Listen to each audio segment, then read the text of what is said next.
Olá, vamos mergulhar hoje numa história bem curiosa que começa lá em 1916 com ninguém menos que Albert Einstein. Ele estava finalizando os cálculos da relatividade geral e, olha só, ficou Irritado? irritado. Com a própria teoria. Pois é, a matemática dele apontava assim para um universo que teve um começo. Isso ia totalmente contra o que ele acreditava, né? A ideia de um universo estático, eterno. Que era a visão dominante na época, né? A maioria dos cientistas preferia pensar num universo sem início nem fim, estável. Exato. E ele ficou tão incomodado que chegou a introduzir uma coisa chamada constante cosmológica. Quase um remendo, digamos assim. É, uma tentativa de forçar a barra para manter o universo eterno nos cálculos dele. Mas essa resistência não era só do Einstein, viu? Ah, não. Não. A ideia de um começo absoluto para tudo era filosoficamente bem desconfortável para muita gente. O próprio Arthur Eddington, que confirmou a relatividade de Einstein em 1919, durante um eclipse, Sim, lembro dessa história. então, mesmo confirmando a teoria, ele admitiu que a noção de um começo, ele usou a palavra repugnante. Disse algo como, filosoficamente, a noção de um início da ordem presente da natureza me é repugnante. Tinha uma preferência clara por evitar um ponto de criação. Nossa, repugnante é forte. Mostra como a visão de mundo influenciava, né? Mas essa constante do Einstein, esse remendo, não ficou lá quieto, certo? O material que a gente está analisando diz que outros físicos logo viram problemas. Exatamente. Não demorou muito. Em 1922, um russo, Alexander Friedman, mostrou que o Einstein tinha cometido um erro matemático básico ali na manipulação da constante. Um erro? Einstein? Sim, uma divisão por zero, acredita. E no mesmo ano, Willem de Sitter, um holandês, foi além. Ele mostrou que a relatividade, na verdade, exigia um universo em expansão. A própria teoria já continha a semente da expansão? Continha. A matemática estava lá. Só faltava a confirmação. Bom, observacional. E aí entra o Hubble. Edwin Hubble, 1927, lá no Observatório de Monte Wilson. Com aquele telescópio gigante para a época. Isso. Ele começou a observar galáxias distantes e percebeu uma coisa muito interessante na luz que vinha delas. O tal do desvio para o vermelho, ou redshift. Redshift. Isso indica que elas estão se afastando? Exatamente. E mais importante, quanto mais longe a galáxia estava, mais rápido ela parecia se afastar de nós. A melhor explicação para isso era que o próprio espaço entre as galáxias estava se esticando, como pontos pintados num balão que está inflando. Ah, analogia do balão. Ótima para visualizar, então tudo se afastando de tudo. Exatamente. A partir de um ponto inicial, lá no passado, era a imagem de um universo em expansão. Que virada! E o Einstein?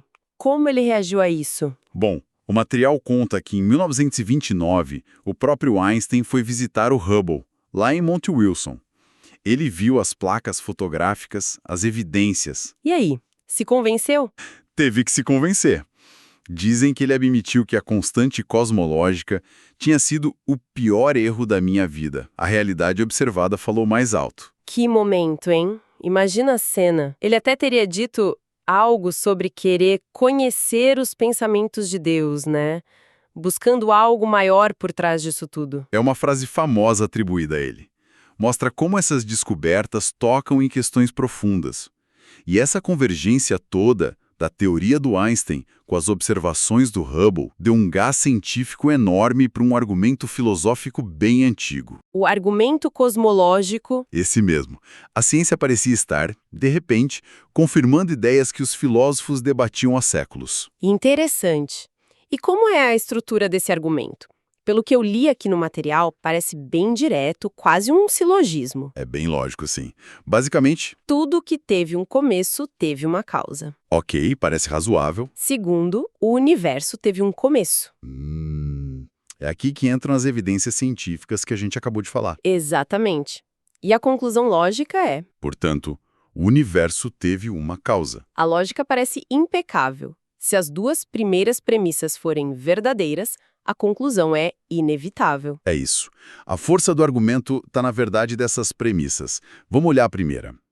Tudo que teve um começo teve uma causa. É a lei da causalidade, né? O princípio básico da ciência, né? Causa e efeito. Fundamental. Francis Bacon já dizia: o verdadeiro conhecimento só é conhecimento pela causa. Até o David Hume, que era um cético famoso, disse que nunca faria a tão absurda proposição de que alguma coisa possa surgir sem uma causa. Quer dizer, negar a causalidade é quase irracional. É complicado, porque a própria ciência busca causas.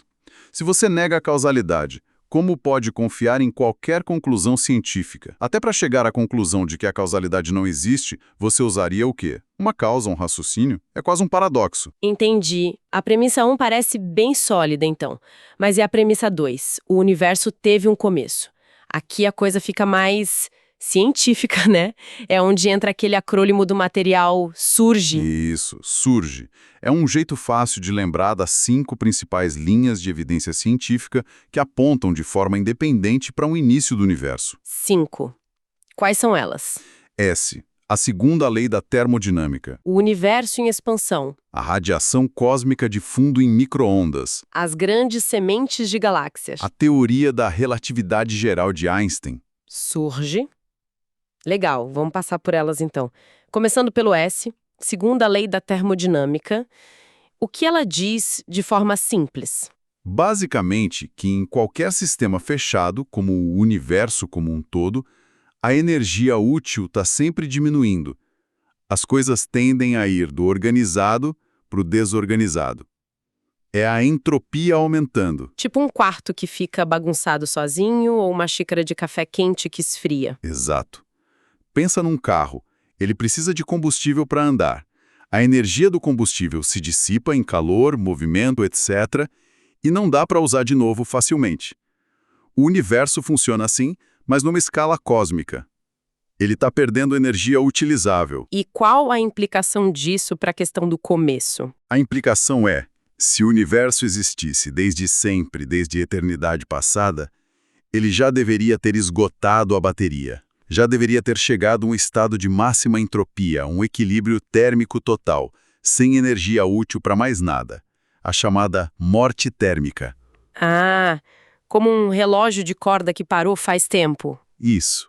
O astrônomo Robert Jastrow usou essa analogia. Se o universo é como um relógio de corda que ainda está funcionando, é porque alguém teve que dar corda nele num tempo finito atrás. Ele não pode estar funcionando desde sempre. Faz sentido. Se ele fosse eterno, já teria parado. O fato de ainda ter corda sugere um começo. Exatamente. O material até conta uma história engraçada de um físico cético que admitiu que rejeitar a segunda lei nesse contexto era baseado na fé para manter o materialismo eterno. E o Eddington, aquele mesmo que achava a ideia do início repugnante, considerava a segunda lei a mais segura de todas as leis da física. Entendido. Segunda lei aponta para um começo. Vamos pro U. Universo em expansão. A gente já falou do Hubble e do Redshift. Sim. A ideia aqui é rodar o filme ao contrário. Se tudo está se afastando, se a gente rebobinar o tempo, tudo deveria convergir para um ponto único, né? Um ponto minúsculo com toda a matéria e energia do universo concentrada. Exatamente. Um estado de densidade e temperatura inimagináveis. Esse momento inicial de expansão a partir desse ponto é o que chamamos popularmente de Big Bang. E é importante lembrar, como você disse, que não foi uma explosão no espaço. Foi o início do próprio espaço, tempo e matéria. Crucial. O universo surgiu ex nihilo, do nada.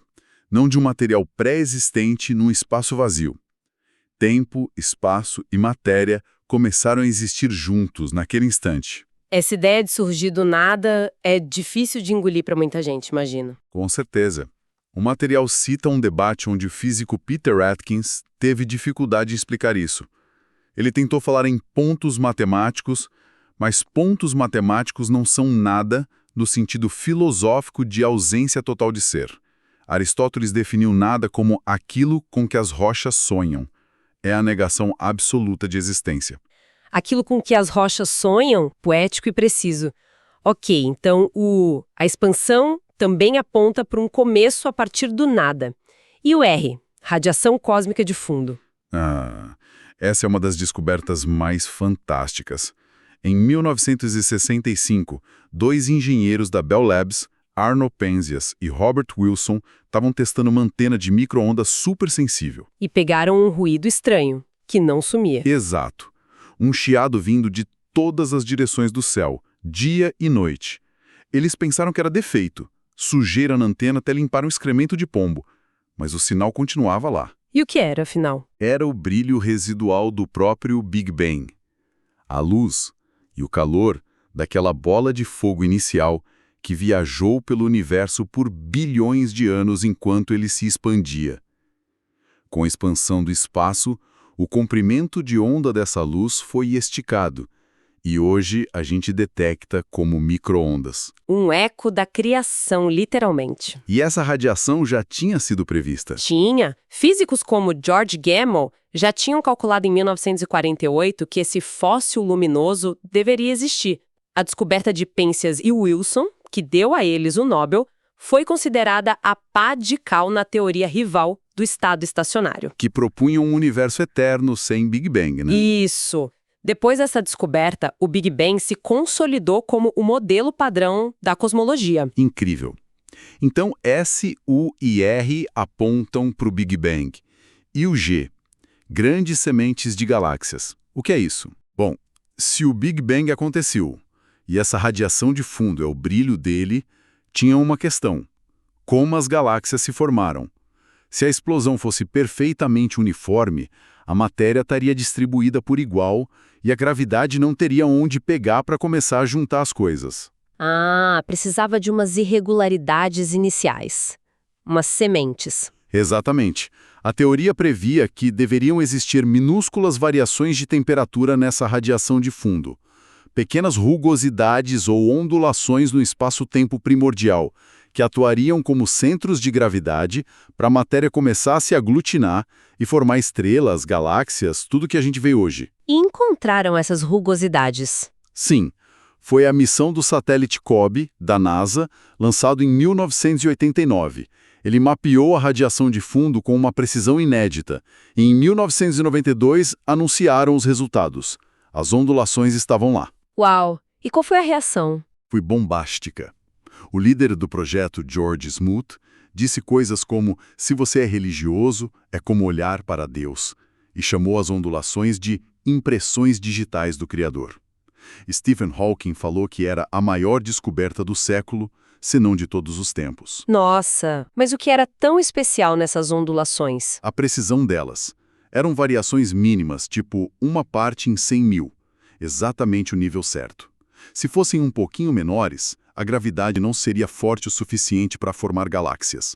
Se fossem um pouquinho maiores, tudo teria colapsado em buracos negros gigantes muito cedo. Um ajuste fino absurdo. Parecia um ajuste fino incrível, sim.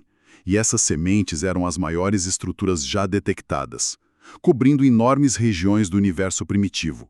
As imagens do COBE mostraram essas estruturas primordiais. Que demais! Então o G também se encaixa perfeitamente no cenário do Big Bang. E, finalmente, o E, a teoria da relatividade de Einstein. Voltamos ao começo da história.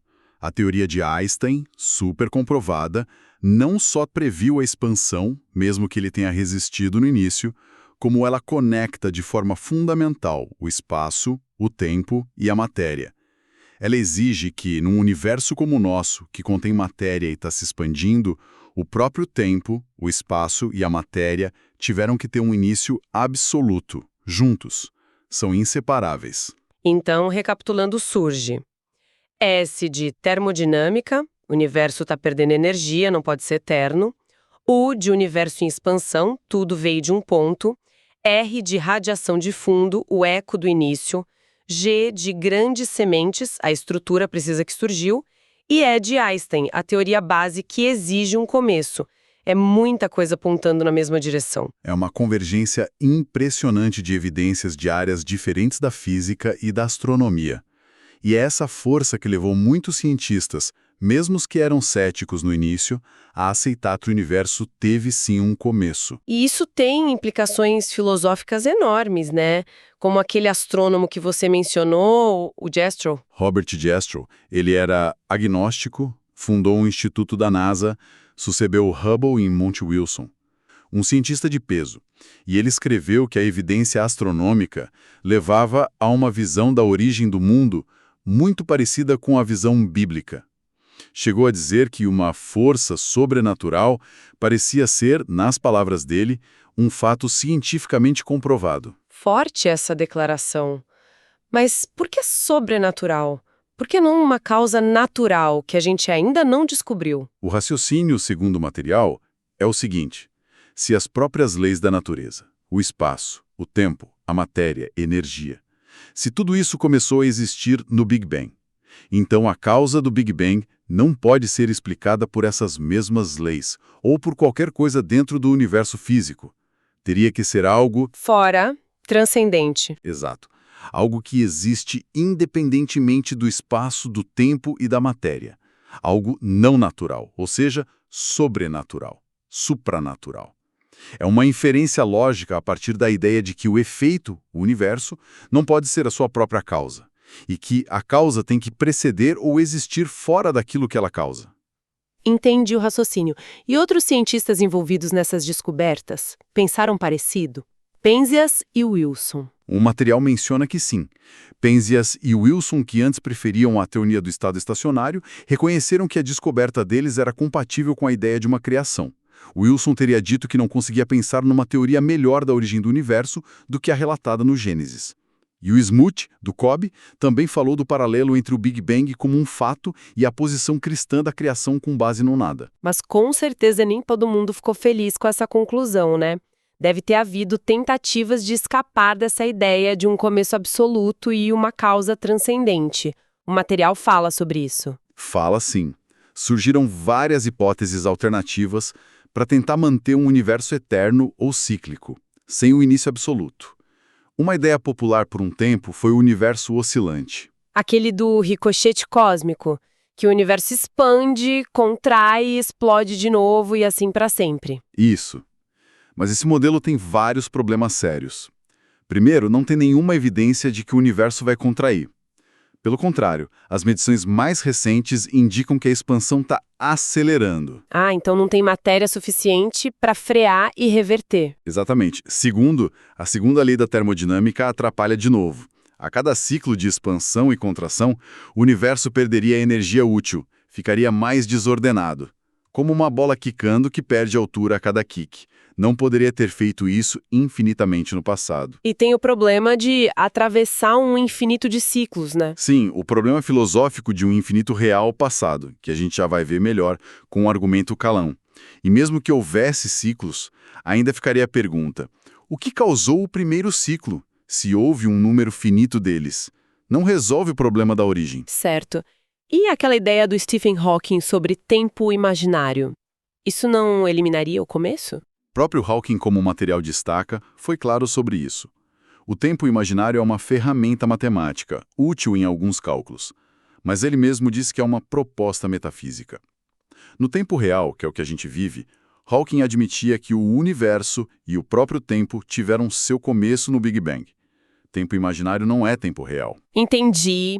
E tem gente que usa física quântica para dizer que talvez as coisas possam surgir do nada, sem causa, lá no nível subatômico. Tipo, questionando a premissa 1 da causalidade. É outra objeção comum, geralmente usando o princípio da incerteza de Heisenberg. Mas o material argumenta que isso é uma confusão. O princípio diz que a gente não pode medir simultaneamente com precisão a posição e a velocidade de uma partícula. Não que o movimento dela seja sem causa. A própria medição pode ser a causa da incerteza. Ah, confunde nossa ignorância ou limitação na medição com uma falta de causa real. Exatamente. E mais importante, como falamos antes, se você abandonar a causalidade no nível fundamental, toda a ciência fica em risco. A ciência é a busca por causas. Faz sentido. O Jastrow comentou sobre essa resistência de alguns cientistas, né? Chamou de religião na ciência. Sim, ele observou que alguns cientistas têm uma espécie de artigo de fé. A crença de que tudo tem que ter uma causa natural, dentro do universo. Quando a evidência, como a do Big Bang, aponta para uma causa fora da natureza, isso confronta essa fé naturalista. E a reação, às vezes, é ignorar as implicações ou minimizar o evento, em vez de seguir a lógica para onde ela leva. Interessante essa perspectiva. Mas vamos levantar uma hipótese. E se, no futuro, a teoria do Big Bang, como a gente conhece hoje, for revisada ou até substituída por outra, a conclusão de que o universo teve um começo ainda se sustentaria? O material argumenta que sim, muito provavelmente, por algumas razões. Primeiro, duas das linhas de evidência do surge são bem independentes do modelo específico do Big Bang, a segunda lei da termodinâmica e a teoria da relatividade geral. Elas apontam para um começo de qualquer forma. Ok, essas são mais gerais. Segundo, temos outras evidências, por exemplo, da geologia. O decaimento radioativo de elementos como urânio em chumbo na Terra mostra que nosso planeta tem umidade finita, na casa dos bilhões de anos.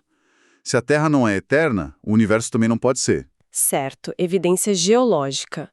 E a terceira razão? É um argumento filosófico muito forte, independente da física. O argumento cosmológico Kalam. Ah, o Kalam de novo. Esse foca mais na impossibilidade de um passado infinito, né? Exatamente. A lógica é a seguinte: é impossível existir um número infinito real de coisas concretas. Por exemplo, não podem ter existido infinitos dias antes de hoje. Por quê? Porque se o passado fosse infinito, nós nunca teríamos chegado ao dia de hoje. Atravessar uma série infinita de eventos é impossível. Deixa eu ver se entendi. É como tentar contar todos os números negativos para chegar no zero. Você nunca termina. Perfeito. Se a linha do tempo se estendesse infinitamente para trás, sem um ponto de partida, como poderíamos ter chegado a este ponto, hoje?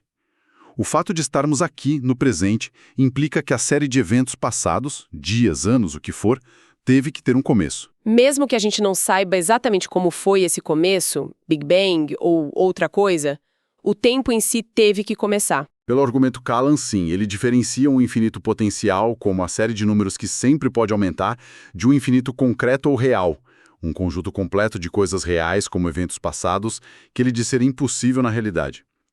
Portanto, o universo teve um começo, com ou sem Big Bang detalhado. Ok, então tanto a ciência, surge geologia, quanto a filosofia Kalam apontam para um universo com um começo, o que nos leva de volta à conclusão do argumento cosmológico. O universo teve uma causa. Mas aí vem aquela pergunta clássica que todo mundo faz. Quem criou Deus? Ou o que causou a causa? Essa mesma. Se tudo que começa a existir tem uma causa, e o universo começou a existir, ele teve uma causa. Mas e essa causa primeira? A chave está em aplicar a lei da causalidade corretamente. A lei diz: tudo que começa a existir tem uma causa. A causa do universo, por definição e pelas inferências que fizemos, atemporal, não espacial e imaterial, não começou a existir. Ela tem que ser eterna, não causada. Ah, então a lei não se aplica a ela. Exato. Perguntar quem causou a causa incausada e eterna é como perguntar qual o nome do solteiro casado. É uma contradição lógica. A escolha real, segundo o material, não é entre um universo causado e um Deus causado. É entre duas opções. Ou o universo material é eterno, o que as evidências científicas e o Kalam contradizem, ou algo eterno e não material causou o universo, o que as evidências apoiam. Entendi a lógica. Então essa causa primeira seria eterna, incausada. O que mais a gente pode dizer sobre ela, só com base no que a gente discutiu aqui, a partir da ciência e da lógica? Com leis precisas, com aquele ajuste fino incrível, podemos inferir algumas características dessa causa, como materialista. Ela teria que ser atemporal, não espacial e imaterial, porque criou o próprio tempo, espaço e matéria. Existir fora da nossa realidade física. Isso. Teria que ser inimaginavelmente poderosa para criar tudo a partir do nada. Energia e poder para gerar um Big Bang. Teria que ser supremamente inteligente para planejar um universo com essa complexidade e ajuste fino que permite a nossa existência, como vimos nas sementes do Cobb e nas leis da física. A precisão não parece acaso. Teria que ser pessoal. Por quê? Porque a decisão de criar algo a partir do nada absoluto implica uma escolha, uma vontade.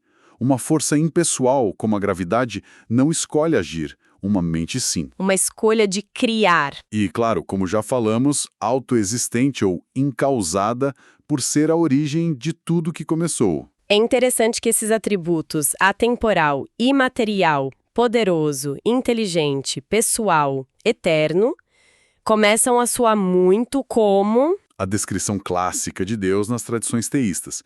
Mas o ponto do Matério é que esses atributos não foram tirados da religião aqui. Foram deduzidos logicamente a partir da evidência científica e filosófica da origem do universo. O material até conclui com uma reflexão sobre a pergunta: se não existe Deus, por que existe algo em vez de nada? Cita uma anedota de um debate onde um debatedor ateu admitiu que essa era uma ótima pergunta. É a pergunta que fica ecoando depois dessa análise toda, né? Qual a melhor explicação para a existência de tudo isso ao nosso redor? Temos basicamente duas opções na mesa. Ninguém criou algo a partir do nada absoluto, ou alguém criou algo a partir do nada absoluto. E o material sugere que a segunda opção é mais plausível. Baseado na causalidade, na evidência de um começo e na improbabilidade de um nada gerar tudo, espontaneamente sim, cita até aquela frase da música Noviça Rebelde: nada vem do nada. Acreditar que o universo simplesmente surgiu do nada, sem causa alguma, exigiria uma fé bem grande. E para fechar, aquela citação do Jastrow é realmente muito forte, né? O cientista escalando a montanha da ignorância, chegando ao topo. E quando se lança sobre a última rocha, é saudado por um grupo de teólogos que estão sentados ali há vários séculos. E é uma imagem poderosa que resume essa jornada surpreendente da cosmologia moderna, que acabou encontrando ecos de ideias muito antigas. Então, para resumir nossa exploração de hoje, saímos da irritação inicial do Einstein, passamos pelas 5 linhas de evidência SUGE: termodinâmica, expansão, radiação de fundo, sementes de galáxias, relatividade, que apontam fortemente para um universo com um começo. Vimos como isso apoia a segunda premissa do argumento cosmológico, levando à conclusão de uma causa transcendente. E também analisamos algumas tentativas de evitar essa conclusão e por que elas parecem ter problemas. Uma jornada que nos leva a confrontar questões existenciais bem profundas. De onde viemos? Por que existe algo aqui e não nada absoluto? Sem dúvida. E para deixar uma última pulga atrás da orelha, algo para se pensar depois. A gente focou muito nos atributos da causa inferidos pelo ato da criação: poder, inteligência para iniciar tudo. Mas e a manutenção do universo? Como assim? O fato de o universo continuar existindo, seguindo leis físicas constantes, mantendo uma ordem que permite a vida. Será que essa operação contínua do cosmos também nos diz algo sobre a natureza dessa causa primeira? Além de criar, haveria um envolvimento constante? Interessante.